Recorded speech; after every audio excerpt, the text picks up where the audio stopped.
Welcome to നൗറാസ് kitchen.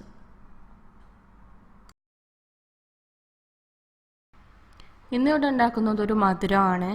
ഒരു പാൽ പിടിയാണ് തയ്യാറാക്കിയെടുക്കുന്നത്. പാൽപ്പിടി ഇത് പലർക്കും അറിയാവുന്ന ഒരു സംഗതി തന്നെയാണ്. അപ്പം ഞാൻ എൻ്റേതായ രീതിയിൽ ഇത് എങ്ങനെയാണ് ഉണ്ടാക്കിയെടുക്കുന്നതെന്ന് നമുക്ക് നോക്കാം. അതിനായിട്ട് ഞാനിവിടെ ഒരു ബൗൾ എടുത്തിട്ടുണ്ട്. അതിലേക്ക് ഒരു ഗ്ലാസ് അരിപ്പൊടി എടുക്കുന്നുണ്ട്. ഞാൻ എപ്പോഴും കണക്കാക്കുന്ന ഗ്ലാസ് തന്നെയാണ് ഈ ഗ്ലാസ്. അതിലൊരു ഗ്ലാസ് അരിപ്പൊടി എടുത്തിട്ടുണ്ട്. അതിലേക്കൊരു 1/4 ടീസ്പൂണോളം ജീരകം ചേർത്ത് കൊടുക്കുന്നുണ്ട്. പിന്നെ ഒരു ടേബിൾ സ്പൂൺ ഒരു 1.5 ടേബിൾ സ്പൂണോളം തേങ്ങ ചിരകിയത് കൂടി ചേർത്ത് കൊടുക്കുക. ഈ തേങ്ങ ചിരകിയത് ഈ മാവിൽ ചേർക്കുമ്പോൾ വേറൊരു ടേസ്റ്റ് ഉണ്ടാകും. ഇടയ്ക്കിട്ടൊരു കടിയൊക്കെ വരും. പിന്നെ ഈ മാവിലേക്ക് ഞാനൊരു ടേബിൾ സ്പൂൺ പഞ്ചസാര ചേർത്ത് കൊടുക്കുന്നുണ്ട്. ഈ പഞ്ചസാര നിങ്ങൾക്ക് ഓപ്ഷണലാണ്, ചേർക്കണമെന്ന് നിർബന്ധമില്ല. എന്നിട്ട് ഇതിലേക്ക് നല്ല തിളച്ച വെള്ളം ചേർത്തിട്ട് നല്ലോണം ഒന്ന് ഇളക്കി കൊടുക്കുക. കൂടെ ഞാൻ ഇതിലേക്ക് ഉപ്പും ചേർത്തിട്ടുണ്ട്. പഞ്ചസാര ചേർത്തോടു കൂടി തന്നെ ഉപ്പും ഇതിലേക്ക് ചേർത്തിട്ടുണ്ട്. ഞാൻ പറയാൻ വിട്ടുപോയതാണ്. ഈ ഒരു രൂപത്തിൽ നമുക്ക് വെള്ളം ചേർത്തിട്ട് പാകത്തൊരു പരുവത്തിൽ ഇതിനെ ഒന്ന് കുഴച്ച് റെഡിയാക്കി എടുക്കാം. ഇങ്ങനെയാണ് നമ്മൾ മാവ് റെഡിയാക്കി എടുത്തിട്ടുള്ളത്. അപ്പോൾ ഈ വീഡിയോയിൽ കാണുന്ന പോലെ നല്ല സോഫ്റ്റായിട്ടിരിക്കണം മാവ്. നമ്മൾ പിടി തയ്യാറാക്കി എടുക്കുമ്പോൾ അധികം ബലത്തിലാവാതിരിക്കാൻ വേണ്ടിയിട്ടാണ്. അപ്പോൾ ഈ ഒരു രൂപത്തിൽ സോഫ്റ്റായിട്ട് തയ്യാറാക്കിയെടുക്കുക. അപ്പോൾ നമ്മൾ ആദ്യം തന്നെ വെള്ളം ചേർക്കുമ്പോൾ അതനുസരിച്ച് വെള്ളം ചേർക്കണം. കുഴച്ച ശേഷം പിന്നെ വെള്ളം ചേർത്താക്കുമ്പോൾ അത്ര തന്നെ ഒന്ന് പെർഫെക്റ്റായി കിട്ടില്ല. അപ്പോൾ ആദ്യം തന്നെ നമ്മൾ അതിലേക്കുള്ള പാകത്തിനുള്ള വെള്ളം ചേർത്ത് കൊടുക്കുക. ചേർക്കുമ്പോൾ ശ്രദ്ധിക്കുക, ചുടുവെള്ളം തന്നെ ചേർക്കാൻ ശ്രദ്ധിക്കുക. എന്നിട്ട് ഇതുപോലെ ഞാനൊരു ചെറിയ ചെറിയ പിടികളാക്കി തയ്യാറാക്കുകയാണ് ചെയ്യുന്നത്. പലരും വലിയ പിടിയാക്കി തയ്യാറാക്കുന്നുണ്ട്, അത്യാവശ്യം വലുപ്പത്തിലുള്ള ടൈപ്പിൽ. ഞാൻ ഇതുപോലത്തെ ചെറിയ ടൈപ്പ് പിടികളാണ് തയ്യാറാക്കുന്നത്. അതിൻ്റെ വലുപ്പമൊക്കെ നിങ്ങൾക്കനുസരിച്ച് തയ്യാറാക്കിയെടുക്കുക. ഓരോരുത്തരുടെ ഇഷ്ടം അനുസരിച്ച് തയ്യാറാക്കിയെടുക്കുക. ഇങ്ങനെ ചെയ്തിട്ട് ഞാനിതൊരു ആവിയിലാണ് വേവിച്ചെടുക്കുന്നത്. ആവിയില്ല ഇഡ്ഡലി ചെമ്പിൽ ഇതുപോലെ ആവിയുടെ ഒരു പാത്രമുണ്ട്, ആവി കൊള്ളിക്കുന്ന, അതിലിട്ടിട്ട് ആവി കയറ്റുകയാണ് ചെയ്യുന്നത്. ഇങ്ങനെ നമുക്ക് എല്ലാം ബോൾ തയ്യാറാക്കിയെടുക്കാം. അങ്ങനെ എല്ലതും നമ്മളിവിടെ തയ്യാറാക്കി വെച്ചിട്ടുണ്ട്. ഇതുപോലെ ഞാനിപ്പോൾ കണ്ടിരുന്ന മാവ് ഫുള്ളും ബോളാക്കി എടുത്തതാണ്.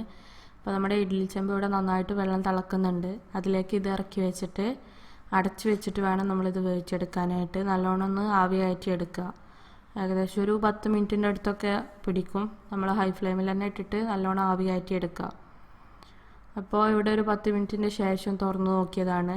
അപ്പോൾ തുറന്നു നോക്കുമ്പോൾ നമുക്ക് മനസ്സിലാവാം, ഈ പിടി കണ്ടാൽ തന്നെ അറിയാൻ വെന്തിട്ടുണ്ട് എന്നുള്ളത്. കാരണം അതിൻ്റെ ഒരു കളർ ചേഞ്ചൊക്കെ വന്നിട്ടുണ്ടാവും ഓരോന്നിനും. അപ്പോൾ ഈ ഒരു രൂപത്തിൽ നമ്മൾ തയ്യാറാക്കിയെടുക്കാം. അതാണ് അതിൻ്റെ ഫസ്റ്റ് സ്റ്റെപ്പ്. ഇനി നമ്മൾ രണ്ടാമത്തെ അതിലേക്കുള്ള കൂട്ട് തയ്യാറാക്കുകയാണ്. രണ്ടാമത്തെ സ്റ്റെപ്പ്. അതിനായിട്ട് ഞാനിവിടെ 1 കപ്പ് തേങ്ങാപ്പാൽ എടുത്തിട്ടുണ്ട്. ആ തേങ്ങാപ്പാൽ അതിലേക്ക് ഞാനൊരു 1/2 കപ്പോളം സാദാ മിൽക്ക് ചേർക്കുന്നുണ്ട്, പശുവും പാൽ ചേർക്കുന്നുണ്ട്. അതിന് പകരം നിങ്ങൾക്ക് ഫുള്ള് പശുവും പാൽ ചേർത്തിട്ട് ചെയ്യാമെന്നുണ്ടെങ്കിൽ അങ്ങനെയും ചെയ്യാം. അതല്ല ഇനി ഫുള്ള് തേങ്ങാപ്പാലിനെ ചേർത്ത് ചെയ്യാമെന്നുണ്ടെങ്കിൽ അങ്ങനെയും ചെയ്യാം. അപ്പം ഞാനിനി ഇതിലേക്ക് ഒരു 1/2 കപ്പ് സാദാ പശുവിൻ പാൽ ചേർത്ത് കൊടുക്കുന്നുണ്ട്. അതിലേക്ക് ഞാനൊരു ടേബിൾ സ്പൂണോളം അരിപ്പൊടി ഒന്ന് ചേർത്തിട്ടൊന്ന് ഇളക്കി കൊടുക്കുന്നുണ്ട്. അപ്പോൾ നമ്മുടെ ഈ ബാറ്റർ ഒന്ന് കട്ടിയാവാൻ വേണ്ടിയിട്ടാണ് ഇങ്ങനെ ചെയ്യുന്നത്. അത് നല്ലോണം ഇളക്കി മിക്സാക്കിയ ശേഷം ഞാനിതിലേക്ക് ചേർത്ത് കൊടുത്തു. ഇനി ഇതിന് പകരം നിങ്ങൾ നേരത്തെ നമ്മൾ പിടി തയ്യാറാക്കാൻ വേണ്ടിയിട്ട് വെച്ച ആ മാവിൽ നിന്ന് ഒരു ടേബിൾ സ്പൂണോളം മാറ്റി വെച്ചിട്ട് ഈ പാല് നല്ലോണം ചൂടായി വരുന്ന സമയത്ത് അതിലേക്ക് ചേർത്ത് കൊടുത്താലും മതി. ചൂടാവണീൻ്റെ കുറച്ച് മുന്നായിട്ട് ചേർത്തിട്ട് നല്ലോണം ഇളക്കി കൊടുക്കുക. അങ്ങനെ ചേർത്ത ആ ഒരു പൊടി ചേർന്നിട്ടും ഇത് കട്ടിയായി വരും. ഇനി ഞാൻ ഇതിലേക്ക് പഞ്ചസാരയാണ് ചേർത്ത് കൊടുക്കുന്നത്. നമ്മൾ മധുരം പാകത്തിനനുസരിച്ച് പഞ്ചസാര ചേർത്ത് കൊടുക്കുക. പഞ്ചസാര ചേർത്തിട്ട് നല്ലോണം ഇളക്കി കൊടുക്കണം. നല്ലോണം തിളച്ചിട്ട് നല്ലൊരു ടൈറ്റായി വരുന്ന ഒരു പരുവം വരെ നമുക്കൊന്ന് റെഡിയാക്കണം. അല്ല, തിളച്ച് വരുമ്പോൾ നമ്മൾ നേരത്തെ റെഡിയാക്കി വെച്ച നമ്മുടെ ഓരോ പിടിയും ഇതിലേക്ക് ചേർത്ത് കൊടുക്കണം. അതിൻ്റെ മുന്നായിട്ട് ഞാൻ ഇതിലേക്ക് ഒരു 3 ഏലക്കായ ഇതുപോലെ അരിഞ്ഞെടുത്തിട്ടുണ്ട്. ഒന്ന് ചതച്ചെടുക്കുക. അങ്ങനെ ചതച്ചെടുത്ത് ഇതിലേക്ക് ചേർത്തിട്ടുണ്ട്. ഇതിന് പകരം നിങ്ങൾ ഏലക്കായുടെ പൊടി ഉണ്ടെങ്കിൽ അങ്ങനെ ചേർക്കുകയും ചെയ്യാം. ഇനി ഞാൻ ഇതിലേക്ക് കുറച്ച് ഉപ്പ് ആ ഒരു കൂട്ടിന് നമുക്ക് മധുരം എന്തൊരു മധുരം ഉണ്ടാക്കുകയാണെങ്കിലും അതിലേക്കൊരു കുറച്ച് ഒരു നുള്ളു ഉപ്പിട്ട് കഴിഞ്ഞാൽ ആ മധുരം ഒന്ന് ലെവൽ ചെയ്ത് നിൽക്കാൻ പറ്റും. അപ്പോൾ അതനുസരിച്ച് കുറച്ച് ഉപ്പ് ചേർത്ത് കൊടുക്കുക.